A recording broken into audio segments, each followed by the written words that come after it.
जय श्री कृष्ण। ओम नमो भगवते वासुदेवाय।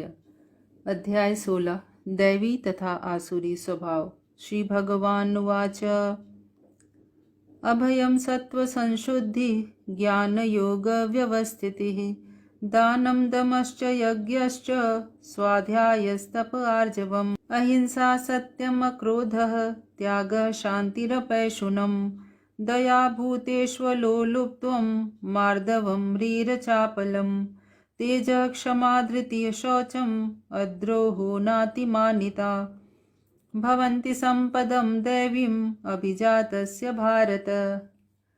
भगवान श्री कृष्ण अर्जुन से कहते हैं, हे भरत पुत्र, निर्भयता, आत्मशुद्धि, आध्यात्मिक ज्ञान का अनुशीलन, दान, आत्मसंयम, यज्ञ परायणता, वेदाध्ययन, तपस्या, सरलता, अहिंसा, सत्यता, क्रोध विहीनता, त्याग, शांति, किसी की निंदा करने में अरुचि, समस्त जीवों पर करुणा, लोभ विहीनता, भद्रता, लज्जा, संकल्प, तेज, क्षमा, धैर्य, पवित्रता, किसी से भी ईर्ष्या न करना तथा सम्मान की अभिलाषा से मुक्ति, ये सारे दिव्य गुण हैं जो दैवी प्रकृति से संपन्न लोगों में पाए जाते हैं।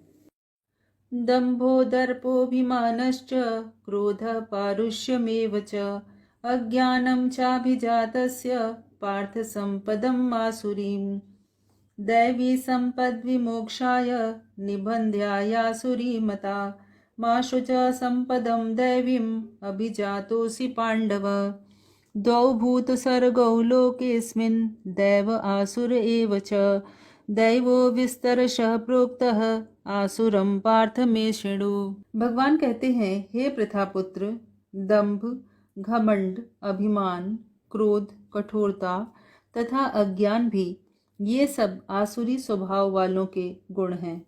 दिव्य गुण मोक्ष के लिए अनुकूल हैं और आसुरी गुण बंधन दिलाने के लिए। हे पांडुपुत्र, तुम चिंता मत करो, क्योंकि तुम दैवी गुणों से युक्त होकर जन्मे हो। हे प्रथापुत्र, इस संसार में दो प्रकार के प्राणी हैं, एक दैवी तथा दूसरा आसुरी। मैंने पहले ही तुम्हें विस्तार से दैवी गुणों के बारे में बताया है। अब मुझसे आसुरी गुणों के विषय में सुनो। प्रवृत्तिं च निवृत्तिं च जना न विदुरासुरा न शौचं नापि चाचारो न सत्यं तेषु विद्यते असत्यम् अप्रतिष्ठं ते जगदाहुरनीश्वरम् अपरस्पर सम्भूतं किम् अन्यत् कामहेतुकम् एतां दृष्टिम् अवष्टभ्य नष्टात्मानोऽल्पबुद्धयः प्रभवन्त्युग्रकर्माणः क्षयाय जगतो हिता। भगवान कहते हैं, जो आसुरी लोग हैं वे यह नहीं जानते कि क्या करना चाहिए और क्या नहीं करना चाहिए। उनमें न तो पवित्रता, न उचित आचरण और न ही सत्य पाया जाता है। वे कहते हैं, यह जगत मिथ्या है, इसका कोई आधार नहीं है और इसका नियमन किसी ईश्वर के द्वारा नहीं होता।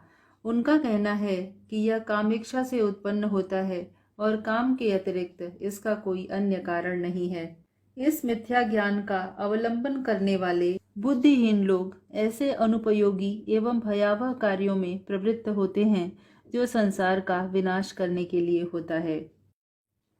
कामम् आश्रित्य दुष्पूरं दम्भमान मदान्विताः मोहात् गृहीत्वा सद्ग्राहान् प्रवर्तन्ते शुचिव्रताः चिन्ताम् अपरिमेयां च प्रलयान्तामुपाश्रिताः कामोपभोगपरमा एतावदिति निश्चिता आशापाशशतैर्बद्धा कामक्रोधपरायणा ईहन्ते कामभोगार्थम् अन्यायेनार्थसञ्चयान्। भगवान कहते हैं, दंभ, मान और मद से युक्त ये लोग कभी न पूरी होने वाली इच्छा का आश्रय लेकर तथा झूठी प्रतिष्ठा में डूबकर सदैव क्षणभंगुर वस्तुओं के लिए अपवित्र कर्म का व्रत लिए रहते हैं। उनका विश्वास है कि इंद्रियों की संतुष्टि ही मानव सभ्यता की मूल आवश्यकता है।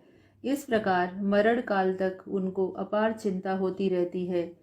वे लाखों इच्छाओं के जाल में बंधकर तथा काम और क्रोध में लीन होकर इंद्रिय तृप्ति के लिए अवैध ढंग से धन संग्रह करते हैं।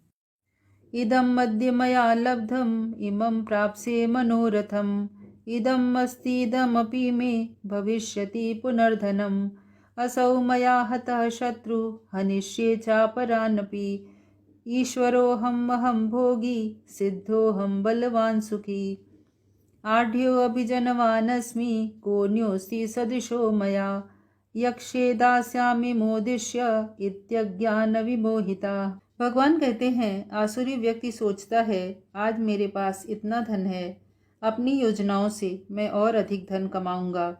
इस समय मेरे पास इतना है, किंतु भविष्य में यह बढ़कर और अधिक हो जाएगा। वह मेरा शत्रु है, उसे मैंने मार दिया है, मैं अपने अन्य शत्रुओं को भी मार दूंगा। मैं सभी वस्तुओं का स्वामी हूँ, मैं भोक्ता हूँ, मैं सिद्ध, शक्तिमान तथा सुखी हूँ। मैं सबसे धनी व्यक्ति हूँ और मेरे आसपास मेरे सगे संबंधी हैं। कोई अन्य मेरे समान शक्तिमान और सुखी नहीं है। मैं यज्ञ करूँगा, दान दूंगा और इस तरह आनंद मनाऊंगा। इस प्रकार ऐसे व्यक्ति अज्ञानवश मोहग्रस्त होते रहते हैं। अनेक चित्त विभ्रांता मोहजाल समावृता प्रसक्ताः कामभोगेषु पतन्ति नरकेषु च आत्मसंभाविता स्तब्धा धनमान मदान्विता यजन्ते नाम यज्ञैस्ते दम्भेना विधिपूर्वकम् अहंकारं बलं दर्पं कामं क्रोधं च संश्रिता मामात्मपरदेहेषु प्रदिश्वन्तोऽभ्यसूयका। भगवान कहते हैं, इस प्रकार अनेक चिंताओं से व्याकुल होकर तथा मोह के जाल में बंधकर ये व्यक्ति इंद्रिय भोग में अत्यधिक आसक्त हो जाते हैं और नरक में गिरते हैं। अपने को श्रेष्ठ मानने वाले तथा सदैव घमंड करने वाले, संपत्ति तथा मिथ्या प्रतिष्ठा से मोहग्रस्त लोग किसी विधि विधान का पालन न करते हुए कभी कभी नाम मात्र के लिए बड़े ही गर्व के साथ यज्ञ करते हैं। मिथ्या अहंकार, बल, घमंड, विषय भोग तथा क्रोध से मोहित होकर आसुरी व्यक्ति अपने शरीर में तथा अन्यों के शरीर में स्थित भगवान से ईर्ष्या और वास्तविक धर्म की निंदा करने लगते हैं। तानहं द्विषतः क्रूरान् संसारेषु नराधमान् क्षिपामजस्त्रम् अशुभान् आसुरीष्वेव योनिषु आसुरीं योनिमापन्ना मूढा जन्मनि जन्मनि मामप्राप्यैव कौन्तेय ततो यान्त्यधमां गतिम् त्रिविधं नरकस्येदं द्वारं नाशनमात्मनः कामः क्रोधस्तथा लोभः तस्मात् एतत्त्रयं त्यजेत्। भगवान कहते हैं, जो लोग ईर्ष्यालु तथा क्रूर हैं और मनुष्यों में अधम हैं, उन्हें मैं निरंतर विभिन्न आसुरी योनियों में भवसागर में डालता रहता हूँ। हे कुंती पुत्र, ऐसे व्यक्ति आसुरी योनि में बार बार जन्म ग्रहण करते हुए कभी भी मुझ तक नहीं पहुँच पाते और धीरे धीरे अत्यंत अधम गति को प्राप्त होते हैं। इस नरक के 3 द्वार हैं, काम, क्रोध तथा लोभ। प्रत्येक बुद्धिमान व्यक्ति को चाहिए कि वह इन्हें त्याग दे, क्योंकि इनसे आत्मा का पतन होता है। एतैर्विमुक्तः कौन्तेय तमोद्वारैस्त्रिभिर्नरः आचरत्यात्मनः श्रेयः ततो याति परां गतिम् यः शास्त्रविधिम् उत्सृज्य वर्तते कामकारतः न स सिद्धिम् अवाप्नोति न सुखं न परां गतिम् तस्मात् शास्त्रं प्रमाणं ते कार्याकार्य व्यवस्थितौ ज्ञात्वा शास्त्र विधानोक्तम कर्म कर्तुम इहार्हसि। भगवान कहते हैं, हे कुंती पुत्र, जो व्यक्ति इन तीनों नरक द्वारों से बच पाता है वह आत्म साक्षात्कार के लिए कल्याणकारी कार्य करता है और इस प्रकार क्रमशः परम गति को प्राप्त होता है। जो लोग शास्त्रों के आदेशों की अवहेलना करते हैं और मनमाने ढंग से कार्य करते हैं, उन्हें न तो सिद्धि, न सुख और न ही परम गति की प्राप्ति हो पाती है। इसलिए मनुष्य को यह जानना चाहिए कि शास्त्रों के विधान के अनुसार क्या कर्तव्य है और क्या अकर्तव्य है। उसे ऐसे विधि विधानों को जानकर कर्म करना चाहिए जिससे वह क्रमशः ऊपर उठ सके। इस प्रकार श्रीमद् भगवद गीता का 16वां अध्याय दैवी तथा आसुरी स्वभाव संपूर्ण होता है। जय श्री कृष्ण।